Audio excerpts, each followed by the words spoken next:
When I was working in Ramanasramam, we used to go walking in the forest with Kunju Swami. Often we would take a detour and step into Annamalai Swami's ashram and bask in his presence. He used to give us ginger tea, which we enjoyed very much. Every time I went, I would prostrate to him. While getting up and I was still in the kneeling position, he would put his hand on my head, ruffle my hair, and then put his head on my head. I thought then that it was just his way of greeting me. A few days later, when I was there with my friend Anuradha, he did the same thing. And Anuradha asked him why he was ruffling my hair and putting his head against mine. And he replied, in 1938, Ganesan, Venkatu's family, was brought to Tiruvannamalai. This Ganesan, his second son, was just a toddler.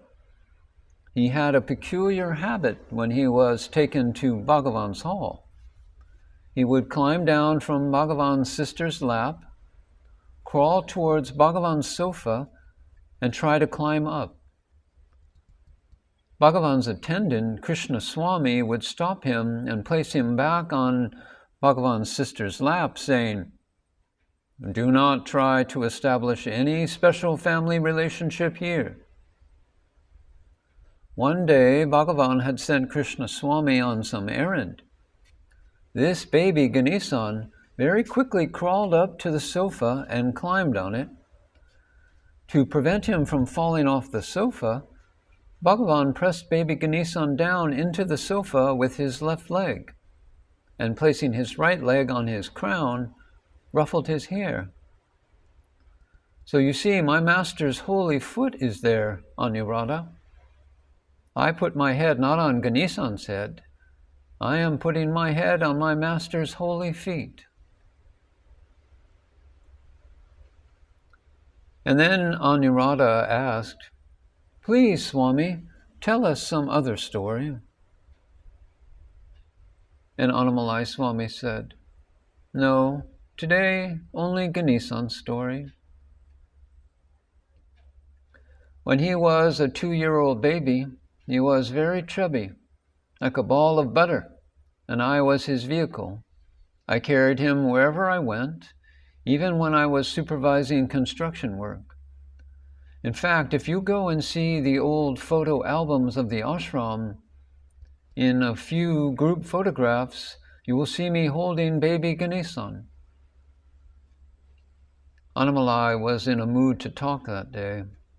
He continued, "I was very fond of this baby, not only because he was a baby, but because Bhagavan paid so much attention to him.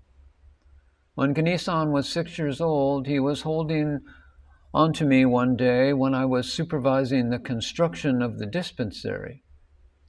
That day, Bhagavan came and sat on a big rock nearby. Ganesan ran up to Bhagavan and sat leaning on his knee. Seeing this, my attendant Vasana came up. You see, all the attendants of Bhagavan had been instructed not to allow anyone to touch Bhagavan's body. Even though Annamalai Swami was not an attendant then, he was humorously telling Anuradha that it was his attendant Vasana coming up.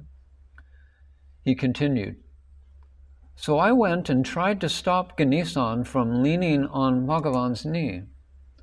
Bhagavan held him back between his legs and told me, 'What is it to you, Annamalai Swami? What is it to you? Go and attend to your business.' That is why this baby is special to me even now." At the time of this conversation, this baby was 60 years old. In 1995, when I resigned from the ashram management, I went to Annamalai Swami's ashram with a copy of the last issue of the Mountain Path that I had helped bring out. I gave that copy to Annamalai Swami, who was upstairs drying some herbal leaves. I prayed to him, saying, "Swami, give me your permission and blessing so that I can totally retire from all the activities that I was involved in with the ashram management." He jumped up to his feet, came and gave me a hug from one who was once hugged by Bhagavan. I felt thrilled and blessed. And he told me, "You have made my heart very happy. This is the greatest service you can do to Bhagavan. Till now, Ganesa, we were only friends. From now on, we are brothers. My blessings are always with you." He hugged me again and then put his head on my head. When I walked out, my heart was flooded with bliss. He was so happy that he left his work behind and accompanied me down the stairs.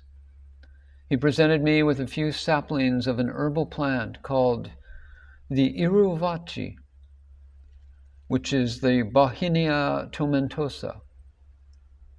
And he said, "Bhagavan showed me this herbal plant in the forest and told me to pluck its flowers and leaves, mix it up with rice, and eat it.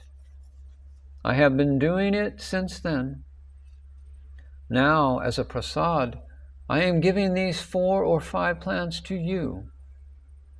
These plants have now grown into big trees in my garden in Ananda Ramana." When Annamalai Swami dropped his body, it was interred in his ashram. I was distressed because this great devotee's samadhi was not in Ramana Ashramam. By Bhagavan's grace, I had managed to build the samadhi of many old devotees within its precincts. But in the case of Annamalai Swami, this was not to be. That was the reason for my anguish. But look at Bhagavan's grace. He has now included Annamalai Swami's ashram and samadhi in Ramana Ashramam.